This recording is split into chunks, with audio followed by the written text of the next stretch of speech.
Hey, I'm Graham Hill. I'm here to talk about LifeEdited.com.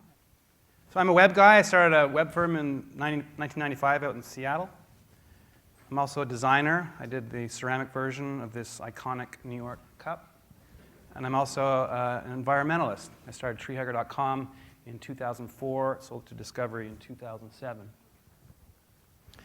Today I want to talk to you about a challenge, an environmental challenge, a financial challenge, a happiness challenge. In the last 50, 60 years, we've essentially moved from a period of scarcity to one of abundance.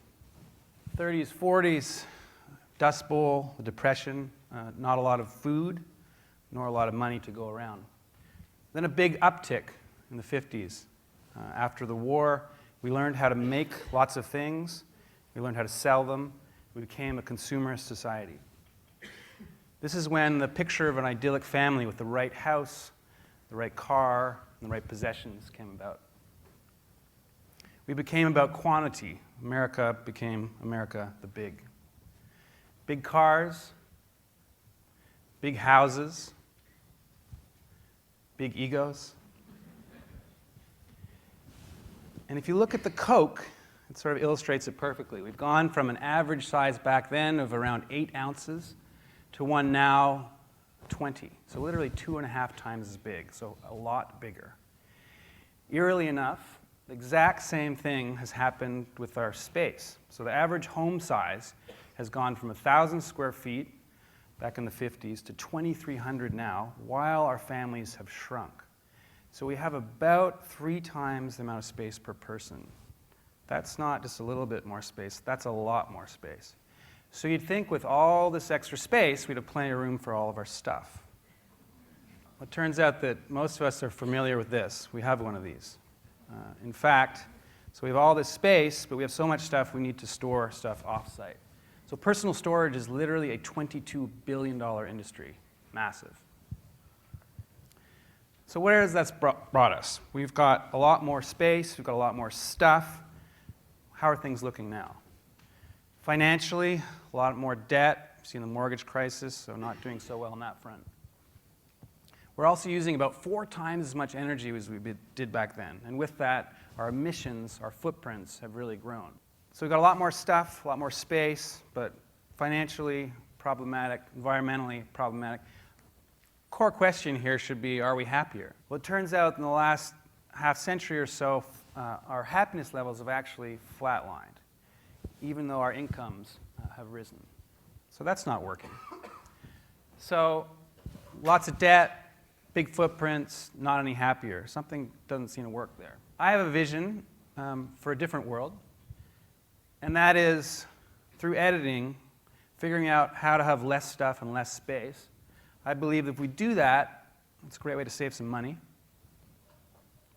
It's a great way to live within our environmental means, so reduce our footprints. And almost more importantly, it'll give us a little less to deal with, this decomplexifying, simplifying. Give us a little more freedom, a little more ease, maybe even a little more time. So all that translates to a little more happiness. So maybe, done correctly, less can actually equal more. I believe that editing is good. You don't really want the 4-hour movie. You want the 1.5 hours. You want the good bits. You don't need the filler. So I started a company called LifeEdited. And essentially what we're trying to do is find the ways, the tricks to enable smaller living, but that's really compelling. We started out with doing my own apartment. I put together a really demanding brief. So I wanted to room for a couple, work at home, sit-down dinner for 10, space for guests to stay in a civil manner, and room for all my kite surf gear. So really demanding.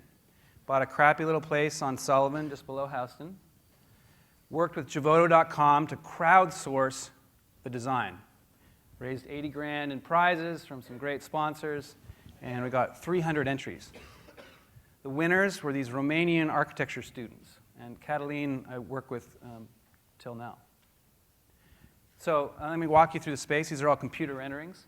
So it's a tiny space, and we basically use multifunctional furniture, smart spatial design, and a moving wall to get a lot out of the space. This is the main space. Little stand-up desk, adjustable seat. This is a view of the kitchen, so the other direction, and we have a little table called the Goliath by Resource Furniture tucked under the counter. Pull that out, and it expands. It goes from 4 to 6 to 8 to 10 people for a nice sit-down dinner in a 420 square foot apartment. Home theater, projection screen, and there's a moving wall. So this comes out, revealing a sort of wood-covered guest room, and some beds fold out of the wall, and curtains for privacy. The master is on this side at that point. The bed folds nicely out of the wall. Same idea, curtains there. Bathroom, you want to separate it into distinct functions such that you reduce the traffic. Also, living in a small space, you may want to make a private phone call, meditate, have a little time to yourself. And so what we did is we made the toilet room nicely encased in wood, and then we have a little thing that hides the toilet and makes a little private room for you. Here's inside people like that one. Here's always the toilet. Here's another view inside the guest bedroom, the bunks coming out, and then just a very simple kitchen with drawer fridges and the like. To finish off, I'm going to go through a couple of key principles of life editing.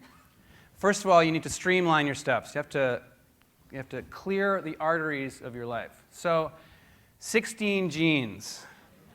It's probably not that number. So that'll depend on who you are, and it may take a lot of soul searching, but that number is probably less. And basically, you want to apply that process to everything in your life. You also want to take advantage of digitization, because it's essentially magic. It makes stuff disappear. So books, you can move a lot of them, or all of them, to Kindle Reader or others. Spotify for music. Netflix for film and TV. And paperwork, you can use your scanner. We also want to start sharing. So sharing systems are the future.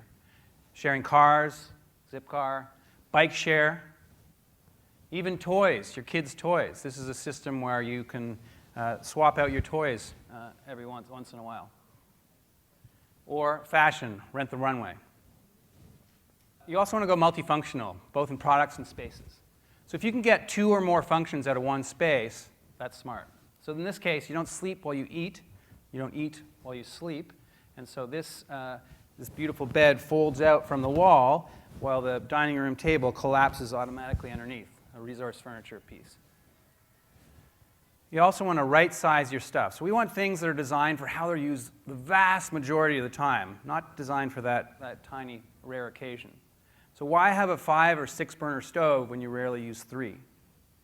So here's an example of a combination sink and toilet, very space efficient, and it's actually gray water for the toilet. We also want things that fold. So here's a beautiful decorative chair you hang on the wall, pull it off, it becomes a nice chair. Want things that stretch. Here's the table from the apartment, the Goliath, so it goes from tiny to huge. We want things that stack, things that nest, things that are really space efficient. Here's a Joseph and Joseph bowl set. And here is an amazing little chair video.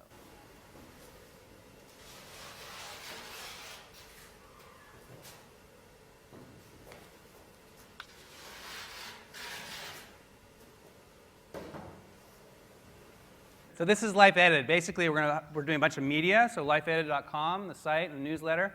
We've got about 3 apartments underway now. The first one will be done in about 6 weeks. And, also talking to Tony Shea from Zappos out in Vegas about doing a large mixed-use residential building, so life-edited on a very big scale, which is very exciting.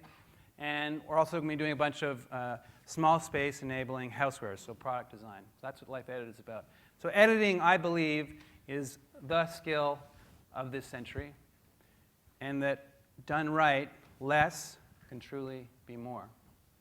So please, if this appeals to you, join us. Send an email right now to getnewsletter@lifeedited.com. lifeedited.com.